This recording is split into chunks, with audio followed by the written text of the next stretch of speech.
Hello, this is William with the 1921 diary series going through the diaries of Grand Duke Dmitry Pavlovich of Russia.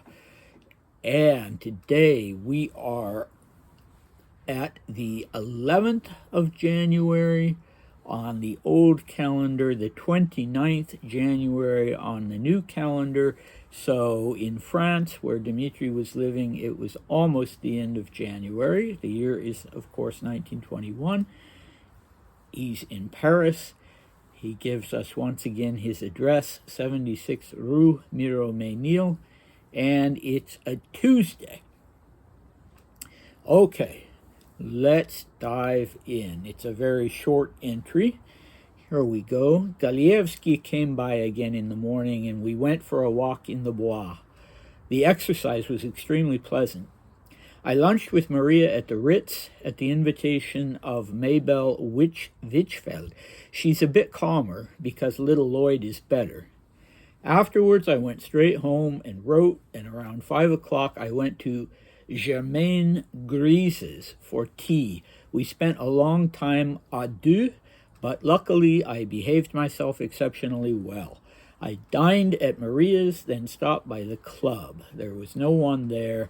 I went to bed around midnight. So today's theme really is looking for companionship and finding it to some extent, though perhaps not in a very satisfying way. Okay, so Golievsky, the usual morning visitor, comes by and they go for a walk in the Bois. It was January, so sounds cold to me, but I guess they were wearing appropriate clothing. And and Dmitri is glad to get out and have the exercise. Although I think he did a lot of walking because he didn't have a car at that point, and he doesn't talk about taking the metro, although he does mention taking the bus. So he and Maria have been invited by Maybelle Wichfeld to the Ritz for lunch, and I rather think Dmitri didn't have to spend a lot of money on lunch or dinner or tea, because as you see, he's almost always invited by someone if he goes out to eat, and a lot of times he also has meals at Maria's place. So that was definitely a way he could save money. His friends seem to have been generous in that respect.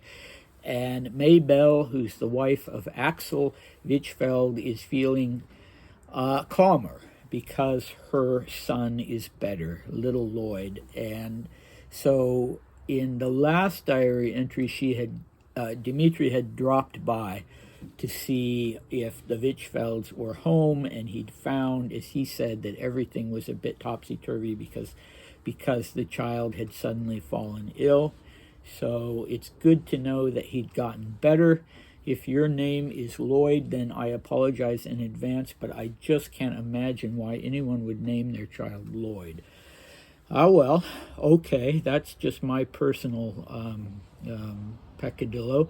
So then he goes home and writes, and around 5 o'clock he's back with this rather scandalous woman, Germaine. And I had said last time that her name, that as he wrote it, it looked like her name was Niris or Niris, Niris, and it's much clearer this time. It really does look like Grise, Grise, if that is in fact the case. I can't say for sure because he still, very often spells things phonetically, and he's writing it in Latin letters, which makes it a little easier because when he's using Cyrillic letters and also writing phonetically, it can be more or less impossible. But that seems to be her last name, and I looked it up. I was really hoping I could find her. I found two people that had the same name or very close to it. One was actually a man, a well-known philosopher, now deceased, whose name was Germain Griset, and he was born in 1928. So at the time this diary entry was written, he wasn't even born yet, let alone the fact that he wasn't a woman. And the only other Germaine Grise I could find was born, a French woman, a French girl, was born in 1906. So she was far too young to be this Germaine. She was still a child and could not have had her own apartment. And she also ended up in the U.S., I think, relatively early on. So our Germaine is still a mystery.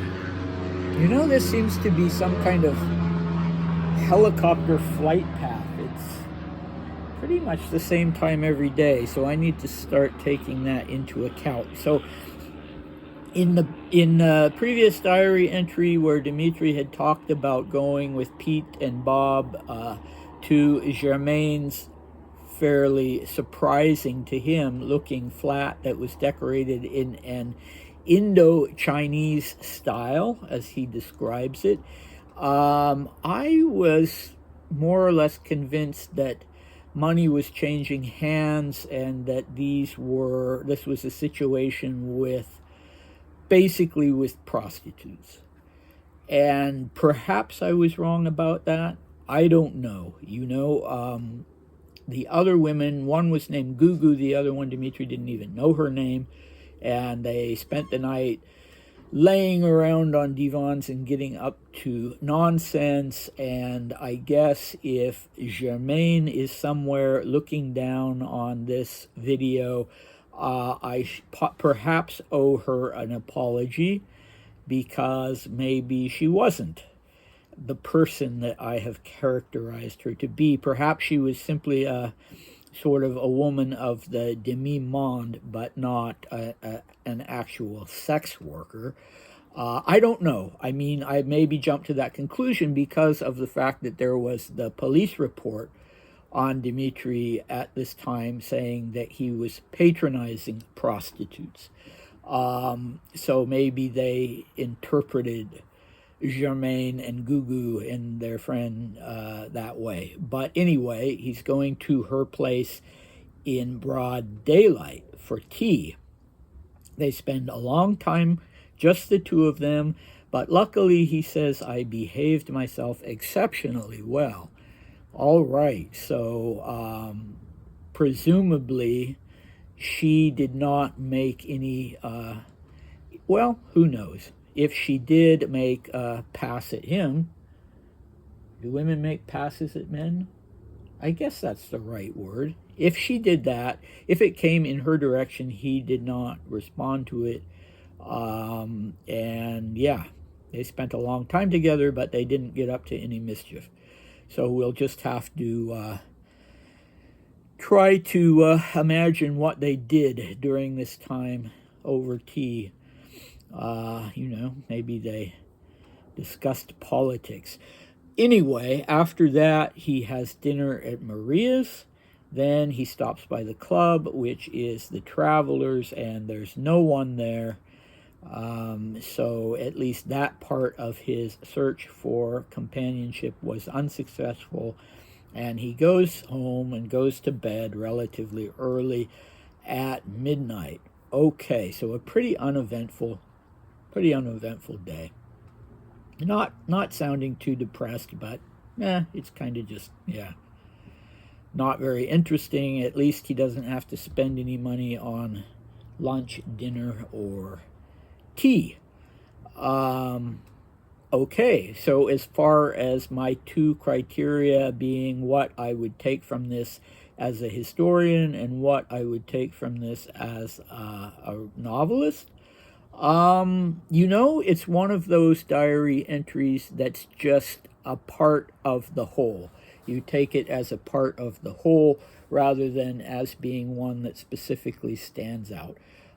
So that's okay. That's fine. And what is going on tomorrow? Seems like the next diary entry is a rather interesting one. I know it involves golf, but that's probably not the interesting part of it.